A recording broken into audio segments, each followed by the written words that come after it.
আমাদের নারায়ণগঞ্জবাসীদের জন্য বেস্ট একটা জায়গা। একের ভিতরে সব রকম জিনিস পাওয়া যায়। যা আমার কাছে অনেক ভালো লাগে। আপনাদের কাছে কেমন লাগে অবশ্যই কমেন্টে জানাবেন। আর নারায়ণগঞ্জ কে কোথা থেকে ভিডিওটা দেখেন সেটাও কমেন্ট করবেন।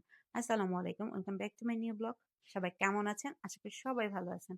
আলহামদুলিল্লাহ আমিও ভালো আছি। চলে আসলাম নতুন আরেকটা ব্লগ নিয়ে। আর আমি চলে যাচ্ছি নারায়ণগঞ্জ। আমার একটা প্রয়োজনীয় জিনিস কেনার জন্য।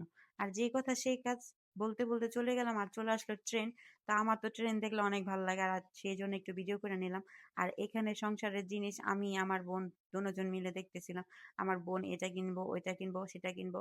অনেক কিছুই কিনছে সেগুলি নেওয়া হয়নি। কারণ সব ভিডিও তো মানে নিতে পারি নাই। আমার আম্মু পিছন থেকে চিল্লাচিল্লি করতেছিল। দুঃখজনক বিষয়। তো এইখানে গেলে মানে না কিনে আসা যায় না। কারণ এত জিনিস দেখলে মানে মন চায় সব কিনে বাসায় নিয়ে আসি। তো তা তো আর মানে সম্ভব না। আর আমাদের মেয়ে মানুষের